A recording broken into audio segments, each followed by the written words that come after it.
what's up, YouTube? This is your boy Alex, and I'm back with another kick-ass YouTube video. This one's going to be by far my best YouTube video. This one's going to be called Sex Game, Hot Women in Anime That Kick You Know What. We're talking about the best sexy, fine-ass women in anime. A lot of men love anime. A lot of women love anime. I like anime, you like anime. And I'm probably going to put this on 2 YouTube channels. I could put it on 3 YouTube channels. I have to space out the time. I talked to my producer behind the scene, and he told me, you're still putting out way too many videos according to him. And he said that sometimes when I go out in public, people see these videos, and they usually get upset because they think I'm harassing them when I have multiple YouTube channels, but they're just jealous and insecure and need to go find an activity to do and stop tripping and panicking over a bunch of foolish nonsense. Because I'm going to make YouTube videos to keep myself relaxed until, the accident crisis is over. So get used to it for those that don't like me making videos, because I do have a video coming up by Friday. Not tomorrow, but Friday's video. I'm going to write a script out, and that's going to be relating to television and film, and that's going to be called Sex Game, Why People React Negative to the Names of Movies, Television Shows, and YouTube Videos.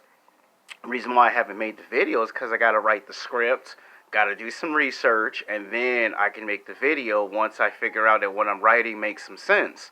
You don't just put some video up here and because I want to do videos. One thing I learned in film school at Los Angeles City College when I took 3 television production classes from my producer, she's a woman, she always told me, do you know the difference between creating a masterpiece or putting some bullshit on camera? And I said no, and she said a masterpiece is something that everybody marvels. Men, women, young or old, black or white. Everybody marvels a masterpiece. Putting up some bullshit on camera is what it sounds like. You putting up some bullshit on camera. Now, she ain't said it the way I'm saying it, but she did reference that in class. She calls it winging it. When you wing some stuff on camera, it's perceived as you just put some bullshit up on camera and you rushed, you didn't take your time, you wasn't prepared, you didn't really have a subject to talk about. Now you're just ranting on camera. That's what she basically said in class. So let's get to the video. Title of the video is called Sex Game, Hot Women in Anime That Kick You Know What. Coming in at number 11 is Trish from the animated series Devil May Cry. Now, a lot of y'all know that Funimation has Dragon Ball, Dragon Ball Z, Dragon Ball Super, Goshu Hakusho, and other anime titles, and they also made Devil May Cry the animated movie, or you could say series. It's very well produced, written, directed. The characters are exactly what they were intended to be in the video games. Trish, is very physically, sexually attractive. She's very feminine, but at the same time, she's good at using weapons, and she always has to come save Dante. It's like the comedy. Dante's this badass, but when the badass needs to be saved, Trish comes and saves Dante from being ambushed and attacked. And a lot of guys have a crush on this character because, she has all of those qualities. Like, you could imagine if they made this into a live action film, people would really go see the movie. And she was a playable character, I think, in Devil May Cry 3 and Devil May Cry 4 and 5. Because in the first Devil May Cry, she was not a playable character. She was just a supporting character. Devil May Cry 2, again, she was a supporting character. Devil May Cry 3 is where people was like, make her a playable character. It wasn't until like either Devil May Cry 4 and 5 and Capcom, I believe Capcom versus Marvel 2 or 3, that they might have finally made her into a playable character because people kept complaining about it. Coming in at number 10 is Williams From Tekken. Now, she is like another version of Natasha Romanoff, the Black Widow, in Tekken. Like, she's an assassin. She knows 10 to 15 styles of martial arts, can speak 15 to 20 different languages, and she's good at hacking your cell phone, your computer. She can break into buildings undetected, and she's pretty good. She, like, if you were to make this movie in the 1990s or 2000s, you could find plenty of actresses that could take this character and make this character come to life. Now, she's been in 2 animated movies. She was in Tekken, the animated picture, in 1996. That was an anime. That storyline was based off of Tekken 1 and 2, the video games, made into anime. Then they made, what's the next one? Tekken Blood Vengeance. That was like between 10 and 12 years later, they made that into an anime.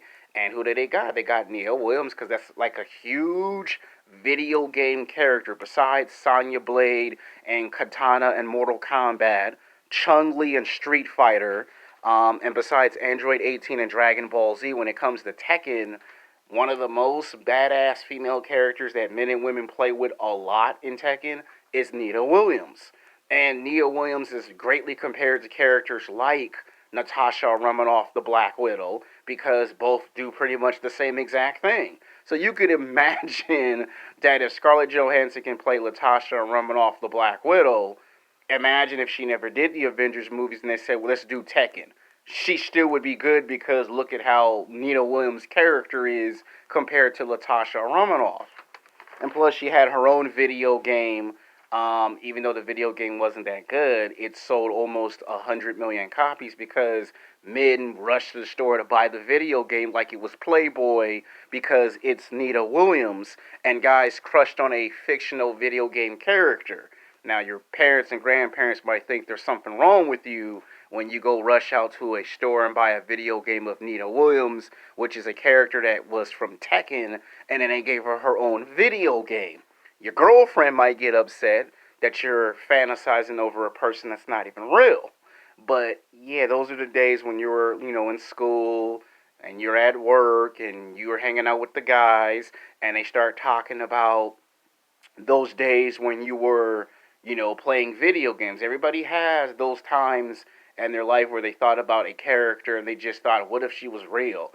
Guys be like, I want to take her out to lunch and dinner, and girls be like, if she was real, she'd kick your ass. Which I hate to say it, fellas, the women are actually right on that. If Nia Williams was a real person, like in the video game, she'd probably kick all out of our asses. Because, you would be trying to ask her out to lunch and dinner, and she'd be like, get your pervert ass away from me. Like, if she was a real person, she probably would actually kick all out of our asses. I'm just trying to tell you. Alright, coming in at number 9 is Hibari Guinea, sorry if I messed up the whole Japanese name, from an anime called Speed Grappler. This is also made by Funimation. Now, it's limited to like 2 or 3 seasons of an anime in Japan, because here in the U.S., the type of anime that we watch, not to say that it's watered down, but if you have kids watching, it's that type of anime you're not supposed to watch unless you're 18 to 21, and the creator got into a lot of trouble with his producers because of the content. Basically, this woman is a police officer who's between the ages of 30 to 35 years old, and she has a crush on this photographer who went to war, and basically she was jealous because he was going after a girl that was more attractive than her, and she had to basically go fight bad guys by herself, and she basically had no problem finally getting her clutches into him. And sometimes men like strong, powerful women, so she's a strong, powerful female character. But she's also a funny character because you could just imagine your wife or girlfriend in real life actually doing something that with the police, like they gave her a nickname, they call her the police woman. It's actually funny. I mean, it's got like 12, maybe 10 or 11 episodes of Speed Grappler. They did make a season 2, I think. It's just not released in U.S. because of the controversial of the story. That's like one of those animes that Funimation had to limit on the U.S. Why other animes like Dragon Ball Super, Goshu Hakusho get season after season, that got 1 season, but in Japan it's like there's more than that. All right, coming in at number 8 is Heavy Metal. We got Julia from Heavy Metal. Now, this was a very, very naughty anime that I used to watch in the late 80s, early 1990s. They made like 2 animated movies. And first, it started off as a magazine. Like, there's Playboy, and then if you were in college in the 80s and the 90s, all the rage was I'm gonna read me a heavy metal magazine. Guys was nodding their head to some rock music. They were drinking coke and getting high in their dorm, and they had a magazine of heavy metal. And then they made the first ever animated movie, Heavy Metal, which is based off the title of the magazine. And then fast forward 10 years later, when we got closer to the 2000s, what did they do? They made a highly anticipated sequel called Heavy Metal 2000.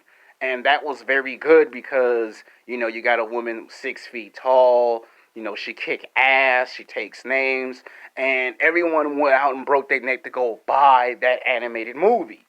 And like I said, your girlfriend would probably take a broom out and hit you upside your head because guys was watching the movie because they were infatuated with the main character. The main character was a woman.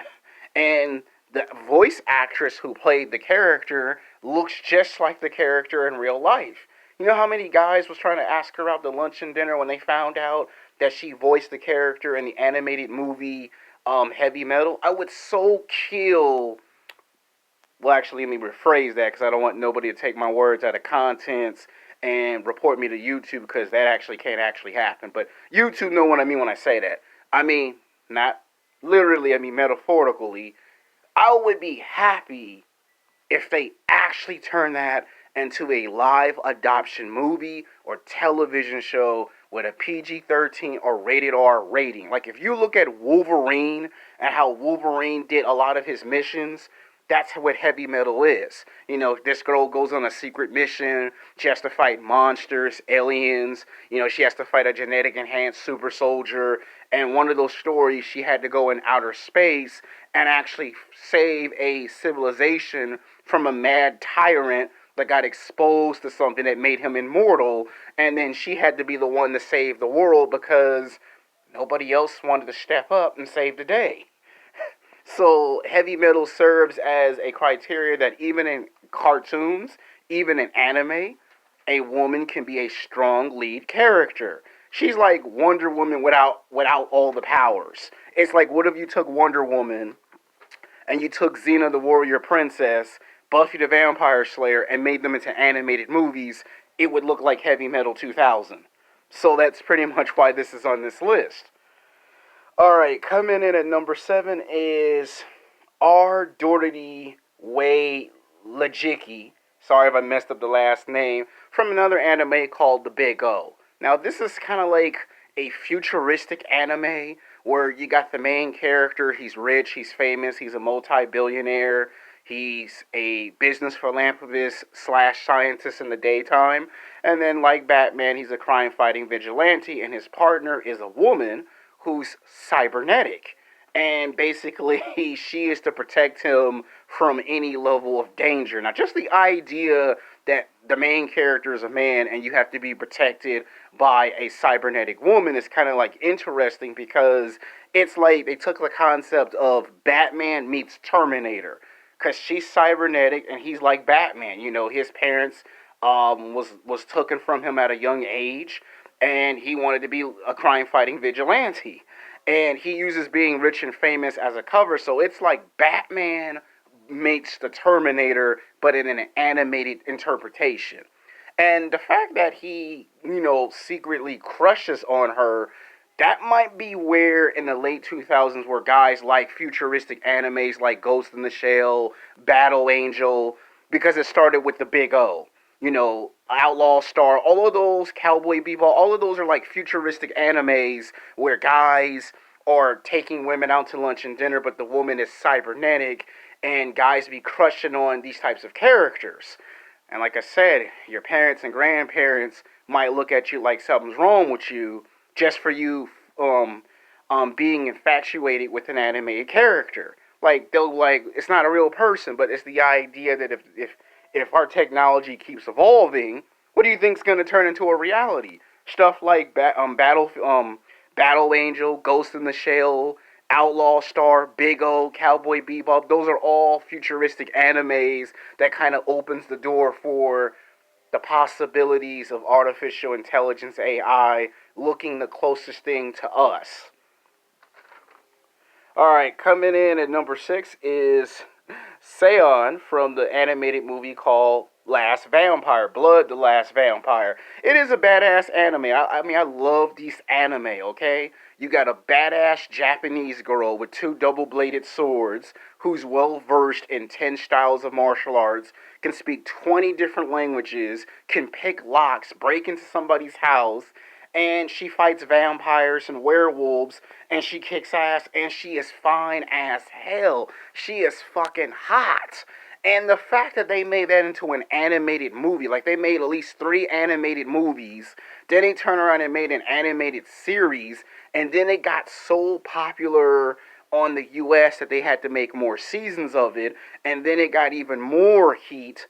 And then all of a sudden, Japan and in the US, they made an actual live interpretation of the movie called The Blood, the Last Vampire. They actually made it into a live action movie. Before we got Battle Angel and before we got Ghost in the Shell into a live interpretation, this was one of those movies that got made into a live action movie. And it was so good that it got a sequel, even though it didn't get released in the US until like 2 or 3 years later.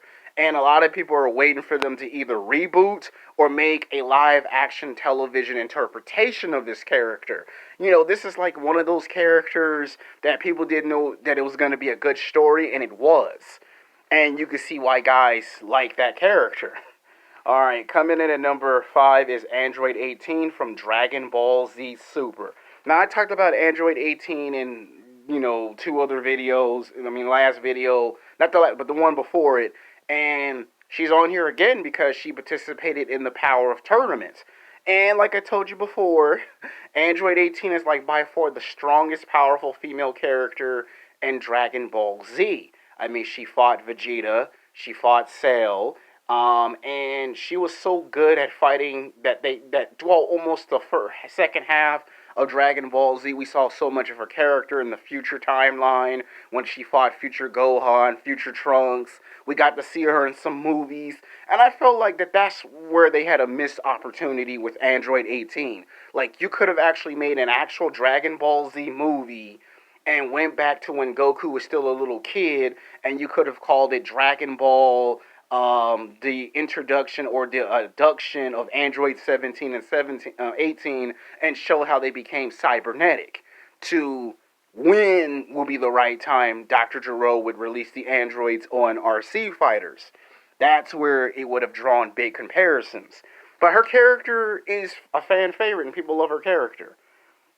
Coming in at number 4 is Kagome from Inuyasha. Now, this right here is a huge anime like no other. You like animes? And like, to me, when women say they want a strong female character, you have it right here with Kagome. Like, she tells Inuyasha what to do. Like, if you know the actual story, she's a incarnation of Lady Kikyo, who was a priestess that had supernatural powers. And not to give away too much of the story, but she accidentally sent Inuyasha to a tree for 50 years in Furano, Japan, and Naraku, who's also an incarnation of Onigumo, is the main villain. So when her incarnation falls in a well, spoiler alert, let me say it again, spoiler alert, she has supernatural powers just like Lady Kikyo because it's the same person. And both girls are in love with the same person, and Inuyasha eventually finds out that the girl that he's crushing on is actually an incarnation of the girl he was in love with from 50 earlier. So it's some trippy shit, but it's a badass anime. 7 seasons of Inuyasha, 4 animated movies. Now this, I don't know why I didn't get a live action interpretation or television show. You can get plenty of actresses that come in and play this character. You know, because it's that good of a story. It deals with supernatural, good versus bad, right versus wrong. You know, man versus nature, man versus himself. And in this story, you have a woman who kind of becomes the balance between those things. So that's probably why it's a good anime. Coming in at number 3 is Battle Angel with Alita. If you ever seen the animated movie, the animated series, not just the movie, because some people just saw the movie, and if you've seen the animated series in the movie, there is more stuff in the series of the animated movie than there is in the live action film. And Battle Angel was something that I saw in the 1990s on the Action Channel, you know, and I told myself for 10 years, I said, I want to see one of these get made into a live action movie, and Robert Rodriguez made that happen. So that's why Battle Angel's on this list. Plus, this girl kicks ass. Coming in at number 2 is Cauiflu from Dragon Ball Super. You cannot finish this video without having a female Super Saiyan. I mean, we've got a lot of badass characters in Dragon Ball Z and Dragon Ball Super. You know, we've got Goku, who goes to every transformation of a Super Saiyan. We got Vegeta, who is the Wolverine of Dragon Ball. Like, if you look at Vegeta and you look at Wolverine, they're like the same personality. They're both badasses. They don't take no shit. And Goku's kind of like himself. You got Future Trunks. You got Future Gohan. You got Piccolo. But when they got to Super and they started making more characters of Saiyans, one of the things they did was they made a female transform into a Super Saiyan. And man, this woman is fine as hell when she's Super Saiyan. You know, and I'm pretty sure a lot of girls are probably laughing because whenever they bleach their hair blonde, a lot of guys might be saying, "What's up, Kale? Can I take you out to lunch or dinner?" A girl probably be like, "Who the hell is Kale? You don't watch Dragon Ball Super?" And the girl be like, "I don't watch that. But who's Kale?" "Oh, she got blonde hair and she athletic and she fine as hell." And girls now all of a sudden now can turn Super Saiyan and wear t-shirts of Kale. You know, there's one girl at my old job that I, described as Kale because Kale talks a lot of shit, and the girl that I used to crush on at Top Shop Top Man talk a lot of shit. And if she has superpowers, it probably would look like that. I'm pretty sure that now Goku now has a challenge. Like, you can see Goku interact with this character. He actually taught her how to go to Super Saiyan 2. And then when she fused, and we saw the fight between Goku and Ultra Instinct versus her when she fused with the other girl, who's like the female version of Broly. Now you're seeing that this was the right step to do. Add a female character that can go Super Saiyan. Coming in at number 1 is Sailor Moon. This is number 1 because out of all the animes, the one anime that said that it was okay to have a female character or female characters in an anime, and it got accepted in the 1990s and 2000s, is Sailor Moon. If it wasn't for Sailor Moon, there would have probably been no Inuyasha. There probably would have never been no Battle Angel, no Ghost in the Shell. Because it's like, Sailor Moon is like, when it comes to the action, it reminds you of Dragon Ball Z and Road Warriors. But when it comes to the comedy and it comes to the struggle, because if you think about it, this is someone who was incarnated, found out she was a princess with magic powers. And a lot of men like to date girls that are princesses, and a lot of girls want to be princesses. So if you really think about it, this reason why it gets number 1 is because this anime kicked off what you're now seeing in today's animes. Think about it. Without Sailor Moon, there would have never been no Battle Angel, no Ghost in the Shell, no Inuyasha, no Speed Grappler. You know, because this really right here is the anime that everyone goes and watch. You got guys trying to take Sailor Moon out to lunch and dinner when it's Comic-Con or the anime convention. So this was a good video. Hope you guys enjoyed it. Sunday's video will probably be just as good as this. That one's going to be talking about my sexual attraction towards golf girls that listen to rock music and play video games, look at anime. You're going to love that video tomorrow. Till next time, peace.